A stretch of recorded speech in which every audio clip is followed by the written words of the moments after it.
Hello guys, welcome to Venky's food world. మీరు సన్నగా అవ్వాలనుకుంటున్నారా? అయితే తప్పకుండా ఇది ఒకసారి ట్రై చేయండి. చాలా టేస్టీగా ఉంటుంది. ఎన్నో హెల్త్ బెనిఫిట్స్ కూడా ఉన్నాయి. అదేంటో కాదు, సొరకాయ ఫ్రై. ఈ విధంగా చిన్న చిన్న ముక్కలుగా సొరకాయని కట్ చేసుకోవాలి. నేనైతే పూర్తిగా కాయ మొత్తం కట్ చేసేసానండి. కట్ చేసుకున్నాక 2 times ఈ విధంగా వాష్ చేసుకొని బౌల్లోన ఉడికించుకోవచ్చు, ప్రెషర్ కుక్కర్ లోన వేసుకోవచ్చు. ప్రెషర్ కుక్కర్ లో అయితే 2 whistles పెట్టుకోవాలండి.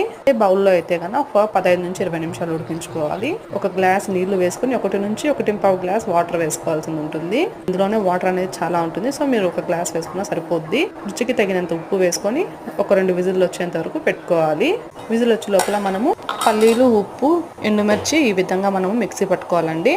ఈ విధంగా మిక్సీ పట్టుకున్న తర్వాత సొరకాయని మనము స్క్వీజ్ చేసుకొని పక్కన పెట్టుకోవాలి. ఒక బాండీలో కొద్దిగా ఆయిల్ వేసుకొని ఆవాలు, జీలకర్ర, ఎండుమిర్చి, కరివేపాకు, ఆవాలు వేసుకున్న తర్వాత స్క్వీజ్ చేసుకున్న సొరకాయని వేసుకొని అందులో పల్లీలు పౌడర్ వేసుకొని మిక్స్ చేసుకుంటే ఎంతో టేస్టీ సొరకాయ ఫ్రై రెడీ అయిపోయింది. సొరకాయ వేపుడు